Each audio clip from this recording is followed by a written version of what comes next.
Bapak nih. Genggamu Ini karena harapan di hatiku, bawalah diriku selamanya.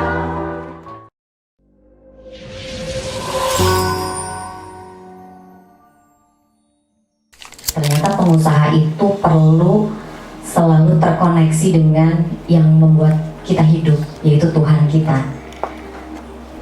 Jadi kalau saya melihat suksesnya beliau, mungkin karena beliau selalu terkoneksi dengan Allah Subhanahu Wa Taala gitu.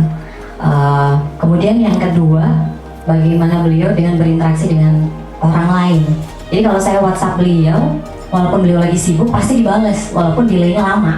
Karena beliau kan sibuk. Tapi kan ada 24-hour rule. Salah satu values yang saya terapkan itu kan gercep, gerak cepat, geber, gerak bersama, dan gaspol, garap semua potensi. Nah, gercep ini sangat tidak sesuai kalau misalnya saya disapa terus nggak menyapa balik gitu loh.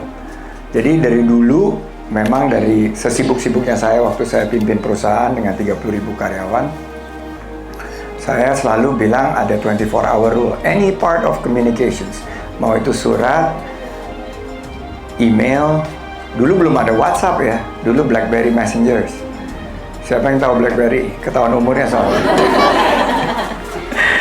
Ya dulu BlackBerry Messengers, terus semuanya itu kita punya 24 hours rule. Paling tidak ada jawaban, walaupun jawabannya itu holding statement. Misalnya, oh ya, be right back, sebentar ya saya lagi ini. Pokoknya harus ada jawabannya balik. Kenapa? Karena itu menunjukkan kita atentif.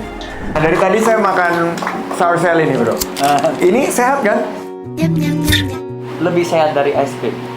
Lebih sehat dari, nggak gendutin kan? Nggak gendutin, karena salah satu keunggulan dari sour cell itu adalah menggunakan susu skim. Oh, ini yang low fat ya. Iya. Termasuk ada buah-buahannya juga ya. Ada buah-buahan. Saya ini penggemar sour cell ini udah cukup lama. Dulu karena diperkenalkan waktu di sekitar tahun 2008-2009 gitu ya kali ya.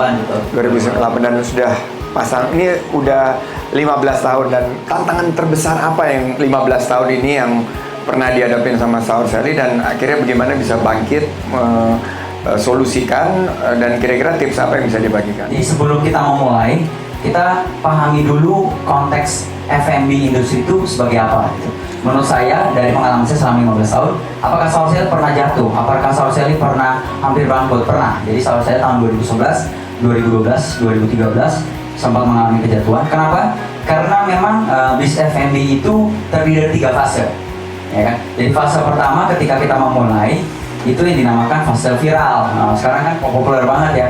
Semua F&B itu rasanya pengen viral gitu kan. Iya dulu tuh Sour Sally itu pokoknya viral banget ya, gitu ya. Lagi awal-awal semua pengen coba, orang suka rasanya ya kan. Tapi menurut saya, ini teman-teman perlu tahu juga, fase viral itu hati-hati dengan fase viral. Penting untuk sukses untuk harus bisa viral. Lebih baik viral untuk bisa sukses. Ya kan, tapi viralitas itu tidak tahan lama. Okay. Jadi yang terpenting adalah ketika kita sudah viral, bagaimana kita terus mengembangkan diri supaya kita bisa berkembang ke fase kedua. Ya kan, fase kedua itu adalah fase ketika produk tersebut, produk kita sudah menjadi gaya hidup atau menjadi lifestyle habit dari customer kita. Yang selanjutnya di fase ketiga itu adalah ketika produk tersebut sudah masuk di kultur atau menjadi budaya dari sebuah customer.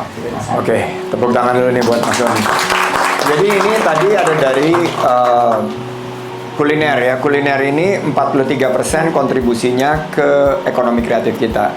Fashion 17%. The two of them contribute 60% daripada ekonomi kreatif kita yang sekarang udah 3 besar dunia.